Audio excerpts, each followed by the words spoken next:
আসসালামু আলাইকুম গাইস, সবাই কেমন আছেন? আশা করি সবাই ভালো আছেন। আমরা আল্লাহর রহমতে ভালো আছি। তো গাইস, আজকে দেখতে পারতেছেন আমি মাছ বাজে করুম। আর এই হলো তেলাপিয়া মাছ। আমি এনে 4 পিস তেলাপিয়া মাছ লয়ে আলাইছি। তারপরে দিয়ে সুন্দর মতো গায়ে হলুদ দিয়ে দিলাম, একটু হলুদ আর লবণ দিয়ে সেরা এই যে মাছটির মধ্যে সুন্দর মতো কিন্তু গায়ে হলুদটা লাগাই নিতে হইব। আমি কিন্তু সুন্দর করে গোসা গোসা প্রত্যেকটা মাছের মাঝে গায়ে হলুদ দিয়ে দিলাম।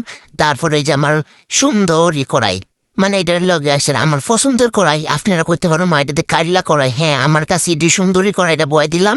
তারপর দিয়ে দিলাম 1 মণ তেল। তারপরে বিসমিল্লা করে মাছগুলো দিয়ে দিতেছি। আর আমি কিন্তু 4 পিস মাছই বাজি করুম, যেহেতু আমরা 4 জন মানুষ, 4 পিস মাছই যথেষ্ট।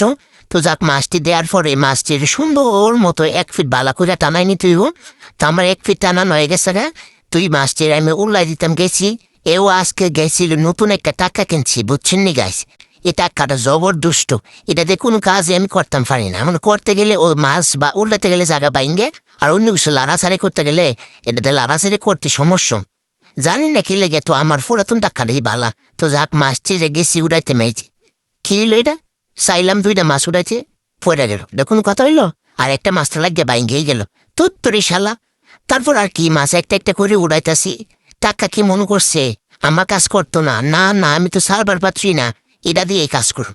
তো যাক, 3টা মাছের আগে নামাই নিছি, আর একটা মাছের আরো সুন্দর করে বাজ জানিছি। কারণ আমার ছোটো ছেলে কিন্তু আবার মাছ বোনার থেকে মাছটা আমায় হেঁটে বেশি পছন্দ করে। তো তার মাছটা সুন্দর মতো আমি টুনে টামাই দিলাম। তারপরে দিয়ে দিলাম 1 মণ পেঁয়াজ।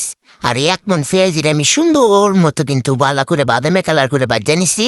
তারপরে এখন আমি দিয়ে দিতেছি মশলা। এই যে প্রথমে দিয়ে দিতেছিল মরিচ। দেখি যে মরিচটা একটু কম হয়েছে, তো আবার দিলাম মরিচ।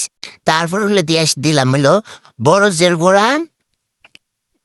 তারপরে দিয়ে দিলাম লবণ। তারপরে দিয়ে দিলাম গ্যাসের হলুদ দিয়ে এটার একটু নিয়ে ভালো মতো লাড়াচাড়া করতেছে। আল্লাহ দিয়ে ফুইটা দিতেছে। তাড়াতাড়ি তাড়াতাড়ি ফানে দিতে হইব। আল্লাহ, ফায়ার সার্ভিসের ডাকতে হইব। না না না, তাকে আমি এই ফায়ার এনে দিয়ে দিলাম।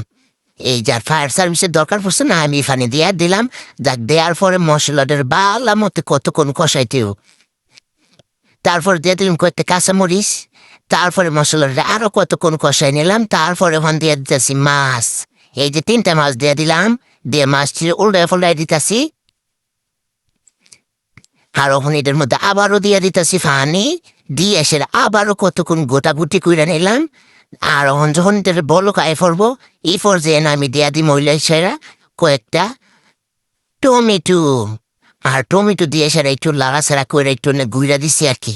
তো এটা আপনার রাত দেখাইলাম না গুঁড়িটা। তো গুঁড়া দিয়ে কতক্ষণ জাল করে নিছি। জাল করার পরে এই পর্যায়ে মাছটি আবারও সুন্দর মতো আমি একটু উল্টায় ফল্টায় দিতেছি। আর মাছ বোনাটা কিন্তু এই পর্যন্ত প্রায় হয়ে গেছে। তো মাছটির উল্টায় সাইরা একটু জাল কইরা আমি চুলাটারে বন্ধ করে দিছি।